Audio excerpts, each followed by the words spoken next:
Candidates have 1 week to Election Day tonight, the final push to get candidates to get votes. The final debate for the governor of Indiana, a recap of what the three discussed. A look at the tropics as well as cooler temperatures and rain chances tonight on NewsLink Indiana. From the heart of Ball State University, live from the Unified Media Newsroom, NewsLink Indiana starts right now. Americans have 1 week to Election Day. Good evening. Thanks for being with us. I'm Anna Chalker. And I'm Emily Harless. Jumping right into our election 2020 coverage tonight. 1 week, that's all that's left in the presidential campaign. The candidates are moving along the trail to reach voters in hopes to hit the 270 electoral college votes it takes to win the White House. Joe Biden is making a late push into traditionally red states like Georgia.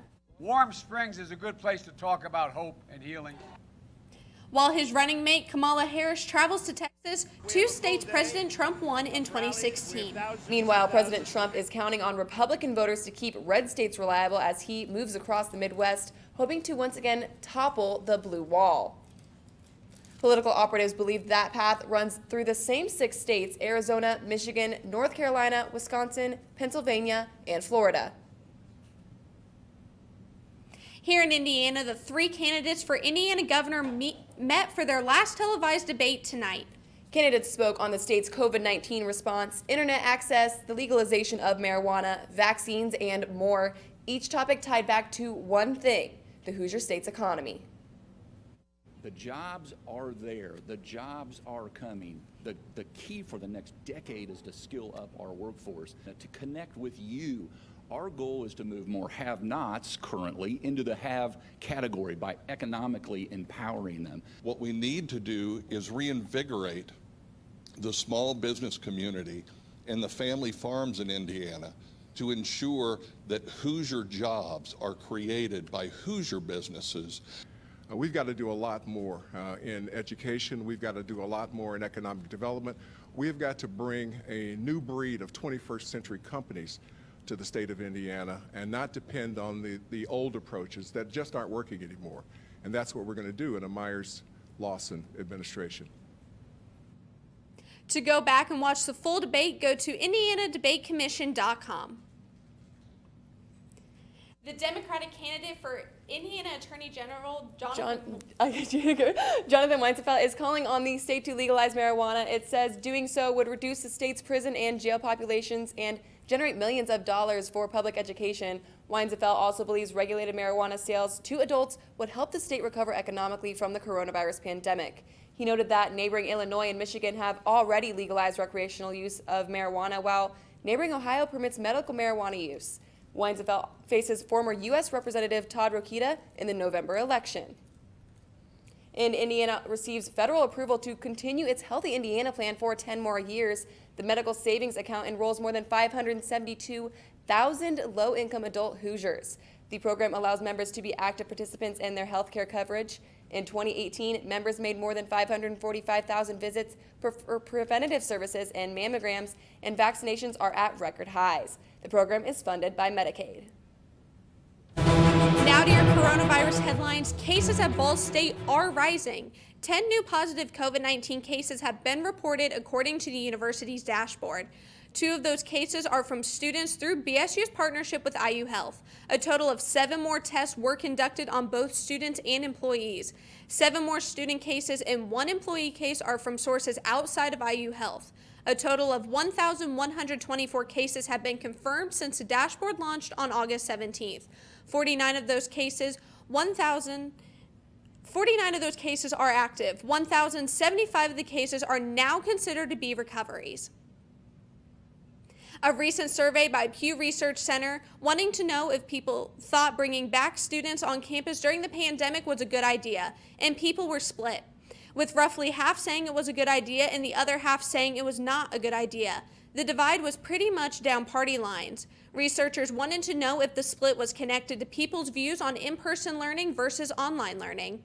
They found out the majority of the people from both parties agree that the value of education was not the same. Researchers say their results are a reflection of the divide on the views of how the virus on a much larger scale. Muncie Civic Theater has been putting on shows during the pandemic with added precautions. NewsLink Indiana's Brianna Morton spoke to the theater about how they are doing it. Muncie Civic Theater, like many other theaters, has had to make many adjustments on how they rehearse and perform. A lot of things have changed in the theater world. We of course want to still tell stories and be a safe place for our community and the kids, but we just have to rethink everything. Some theaters around the world are completely shutting down. Others are finding alternative solutions. So right now we have smaller casts, so we usually have about 2 casts of about 40 to 50 kids in each cast, and we of course rehearse in the theater. The Muncie Civic Theater has gone from rehearsing in parking lots to abandoned roads to now the Cannon Commons Park for their upcoming show. And we, even with this performance, we had thought back a month ago, we thought we'd be able to do this performance without masks as long as we were socially distanced, and now we feel like that doesn't feel like a reasonable option, so we are using face shields even though we're outside for this performance. Even with the changes, the kids are still happy they are able to perform. I think we're doing it really well, and I think we're making sure everybody's safe. I mean, it's weird, but we're all changing and we're all making the differences we can so that we can still do the things we love. In Muncie, Brianna Morton, NewsLink, Indiana. Muncie Civic will put on their show on October 31st. And, you know, with Halloween this upcoming weekend, I'm worried I'm going to have to start wearing layers underneath my costume this year. It's been pretty cold. Yes, I feel the exact same way. Now, Morgan, what can we expect for the spooky weekend coming up? This Halloween, conditions are going to be clear and warm for the most part, but tonight temperatures are currently in the mid-40s, around 46 degrees, winds coming out of the south-southeast around 6 miles per hour. Radar right now pretty clear, those showers off to the east of us that we experienced earlier today, but overall pretty clear conditions right now, some potential for some light rain to move through the area tonight, but overall temperatures are going to be in the 40s this evening, and I'll have more on that as well throughout my show. I'll be tracking Tropical Storm Zeta, cooler temperatures on the way, and potential for rain as well. Morgan, thank you. Southern California once again is dealing with another fire, this one breaking out yesterday. This one has already burned about 8,000 acres. Officials are calling it the Blue Ride Fire. It started in Riverside County and spread into Orange County. The fire is threatening homes, forcing thousands to evacuate the area. About 550 firefighters are battling the fire, but so far they haven't been able to contain any of it. No injuries have been reported, and the cause is under investigation. A food delivery for those in need. Find out more in just a moment. And a local group is giving abandoned homes a new life. Stay with us.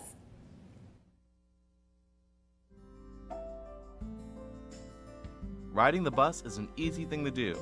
Last year, we carried 60,000 riders from the Ball State area.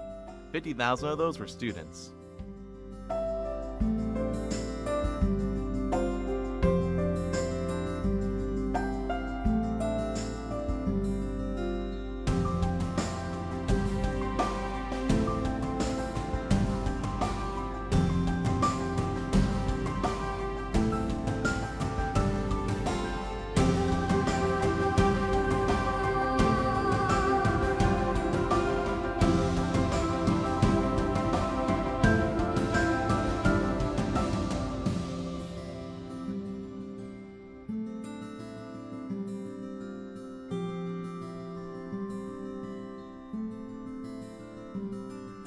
Anywhere you want to go, MITS will take you there.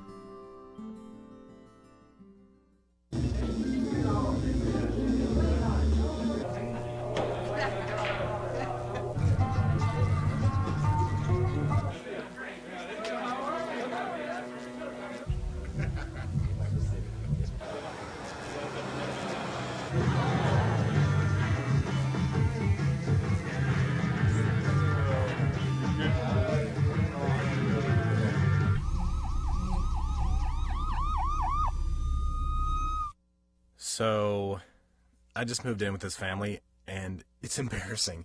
The little one, he likes to go outside and crawl around in the giant litter box. I don't know what he's doing. I mean, I was born and I knew how to use the litter box. Look at that. That's disgusting. Oh, poop already. You're making me nervous. Oh, okay, I can't look at this anymore.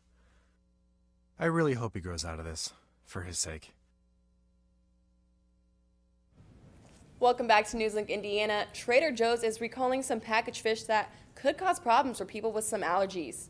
More than 350 cases of the store's gluten-free battered halibut was mislabeled. The packaging failed to list milk or wheat as allergens. No illnesses from consuming the product have yet been reported. Customers who bought the fish may return it to Trader Joe's for a full refund. White Castle will close all of its restaurants for 4 hours on Election Day to give employees time off to vote. The company says anyone scheduled to work between 7 a.m. and 11 a.m. on Election Day will get those hours as paid time off.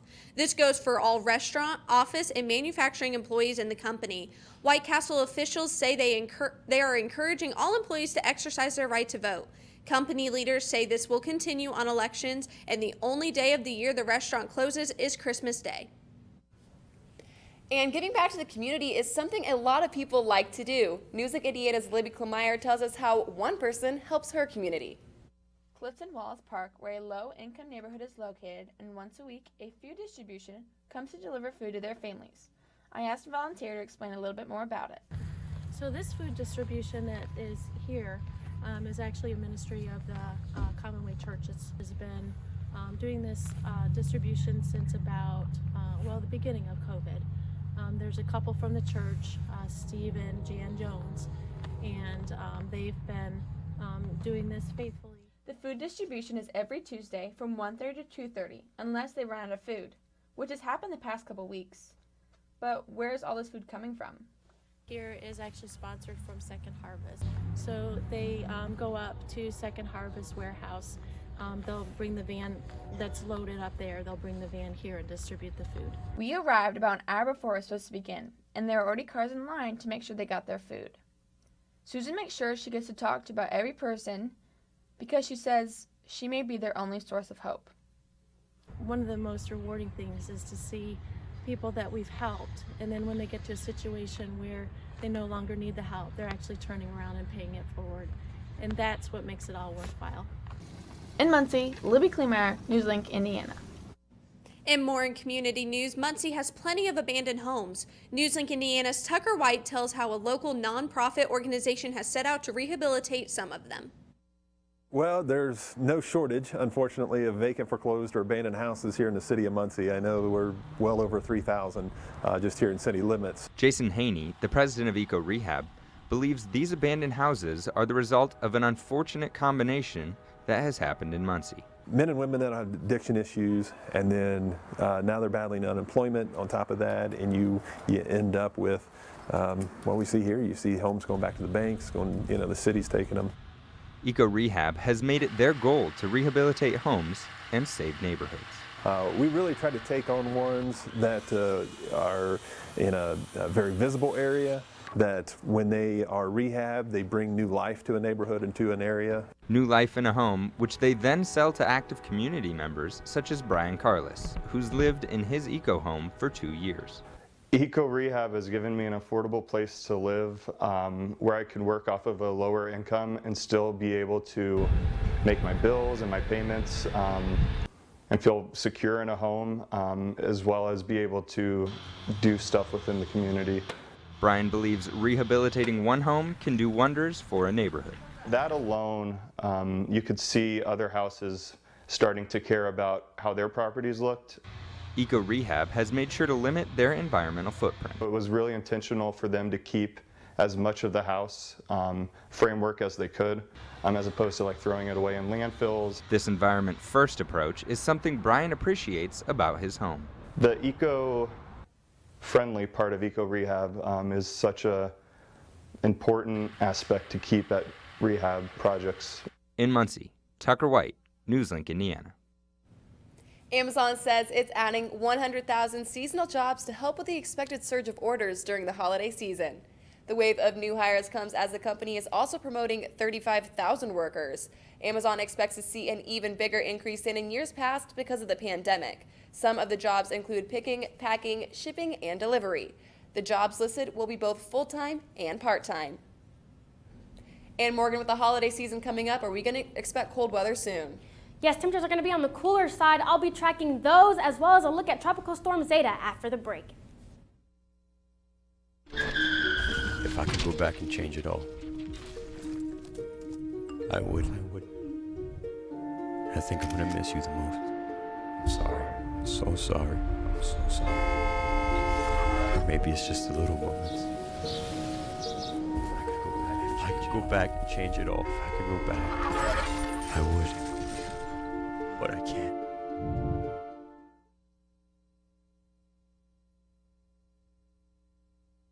Today I'm going to talk to you about physics.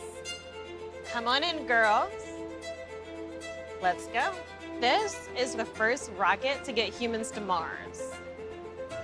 Really tall. I'm a rocket structural engineer, designing and building parts of the rocket. You are the generation that will be stepping foot on Mars. Do I have a group of astronauts on my hands? Yes. You can become a rocket scientist or whatever else you want to be. Hey, Bobo, do trees tell each other stories? I'm sorry. I'm afraid I don't know that. Hey, why don't we go find out? Listen. Do clouds take naps? I couldn't tell you. Dad, do stars visit their friends? Look!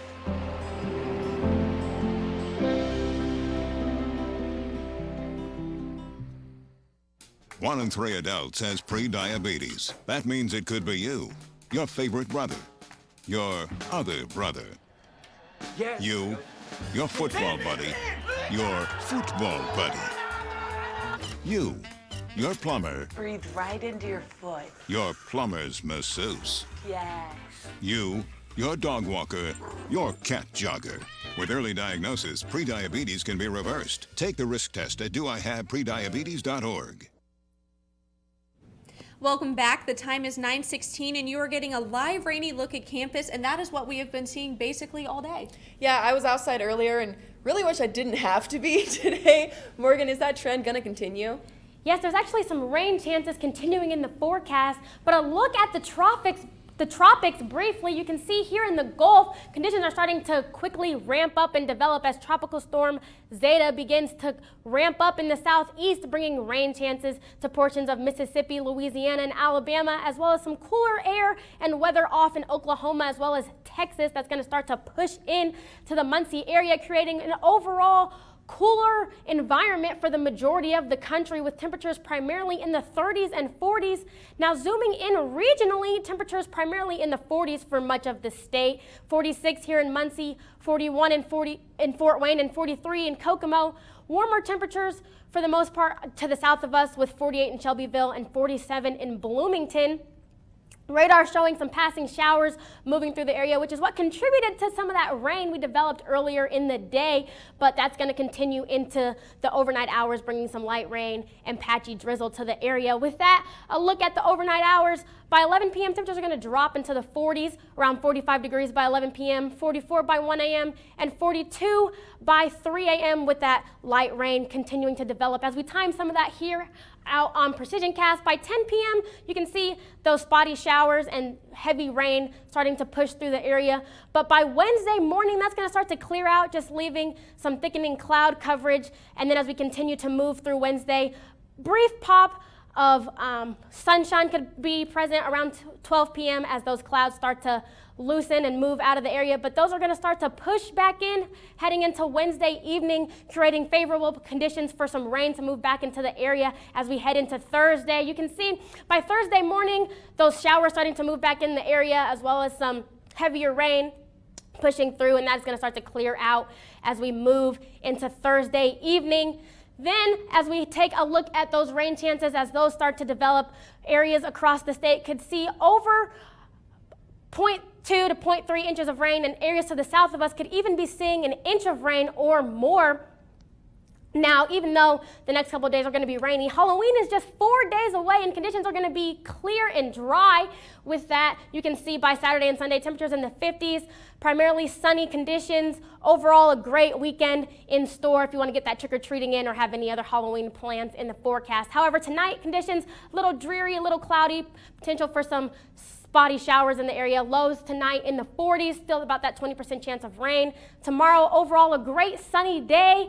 is in store, high of around 56. Chance for some overnight showers, which could linger into Thursday. As we look at that mid-7-day forecast, you can see Thursday, highest chance for rain, about an 80% chance for rain, and that's going to start to clear out as we head into this weekend and early next week. Yes, Morgan, thank you so much. A Ball State volleyball player has found a home coaching, one that isn't far from home. And we have the latest on the swimming schedule as they get ready to make a big return. We'll have all the details next in sports. Hey, did you know 2.4 million loving cats and dogs in shelters and rescues need our help to find a home? Let's go to theshelterpetproject.org and meet if you are in a shelter near you. Harlow, oh, she's one great listener who loves to hear all your stories. My kind of cat. Cerulo is a sweet, goofy boy who's eager to please. Sounds just like another dog I know. So go to theshelterpetproject.org, search your local shelters and rescues, and go for a cuddle with your next best friend. Adopt. Problems. The ones nobody talks about at cocktail parties. We go looking for them. No matter the obstacles, no matter the odds. We surround a community's most critical problems, and we fight. United Way fights for the health, education, and financial stability of every person in every community. Will you? It doesn't take a scientist to cure hunger or a fancy economist to create safe housing. It takes imagination, creativity, sweat equity. And I think of kids going to school hungry. Hunger, homelessness. In this land of plenty, seriously? Come on, we could fix this. Help out, or don't. The choice is yours. Weeknights, NewsLink Indiana brings you the news before you go to bed. But Friday mornings, you're waking up with Cardinal weather. We've got the latest news headlines. Freezing temperatures have set in all the way down in Louisiana. One man dead after flooding in Venice, Italy. Up to the minute weather conditions. Cold temperatures are the story this morning. And of course, lots of fun. It is not What funny. on earth is happening there? I feel sorry for the little guy. I've got my socks on. Annie with her curly hair, which is actually never curly. Join us Friday mornings at 8 on Facebook Live. Welcome back. I'm Philip Shorzay with sports. Our top story tonight, a Ball State volleyball player has adopted a coaching role for Muncie Burris. NewsLink Indiana's Nick Lawler digs into the story. While Isaacson has always been active on the court, he started to take an interest in leading teams from the sidelines. I've done it for actually my mother's club ever since I got done with high school volleyball. So I did that kind of through the summer, freshman and sophomore year. And through these doors and up the stairs of Ball Gym is where Quinn Isaacson took the next step in his coaching journey, joining Muncie Burris' volleyball staff 2 years ago as an assistant coach. We brought in a great staff, and ever since then I loved it. And then we had a new head coach who was part of the staff this season, who just brought me in, and we just kind of kept that same coaching staff, and I have to thank Steve for kind of letting me be a part of it, so it was awesome.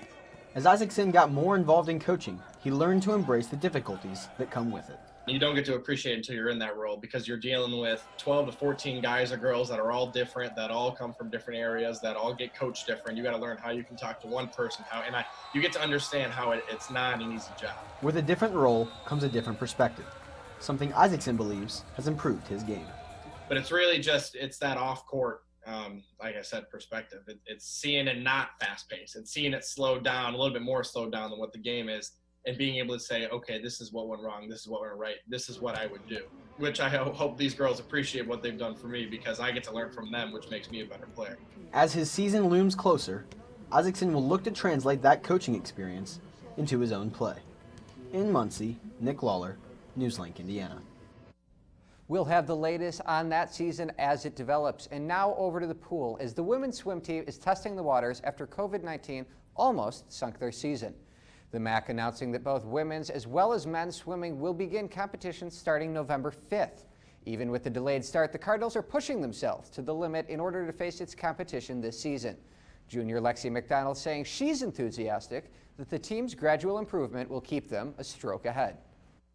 In terms of our team and how we're going to feel going into the season, we just had a time trial last Saturday and everybody was already killing it.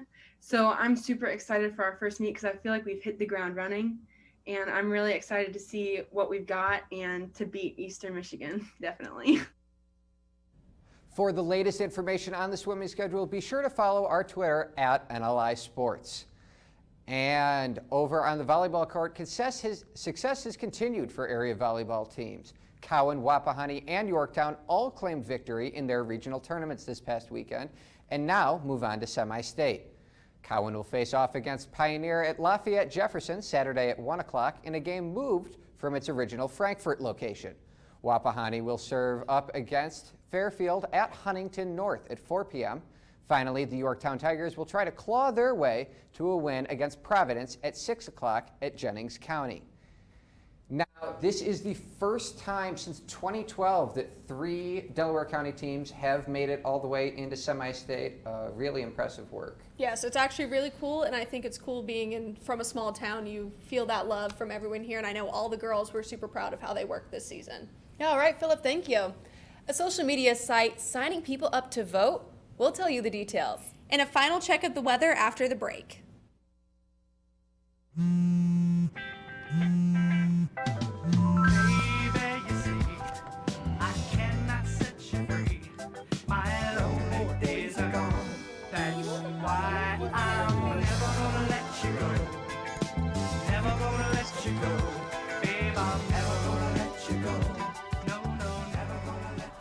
Here you go.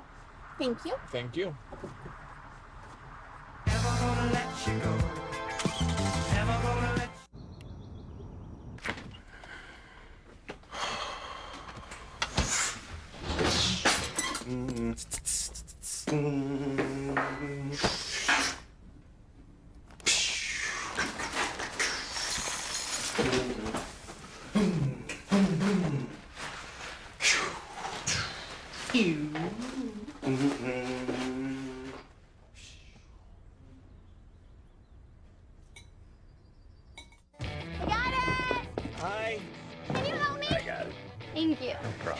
Just like the rules to surviving Zombieland, there are steps you can take to be prepared for an emergency. It's the right thing to do. Talk with your family to make a plan. Look for safe areas to meet up if separated. And stock up on supplies. It's never too early to get prepared. So start now. Right now?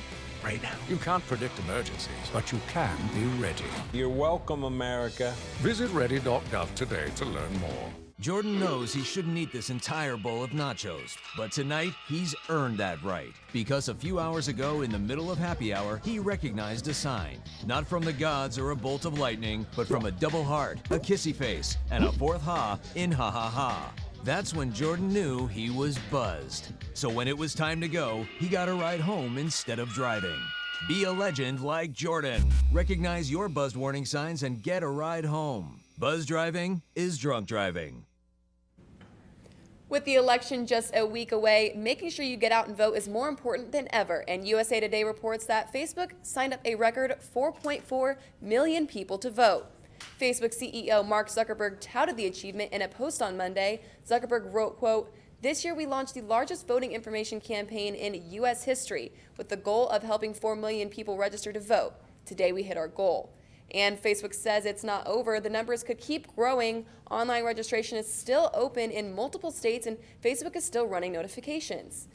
And I just think it's really cool they gave that avenue, that easy avenue, you know? Yes, and it's really including history for this election this year. And with the election this year creating history, 2 girls are also creating history for the Eagle Scouts. 2 Georgia girls are some of the first in the country to become Eagle Scouts. They live in Osanee County, just outside of Athens, and they earned the rank by overseeing construction of a butterfly garden at their local middle school.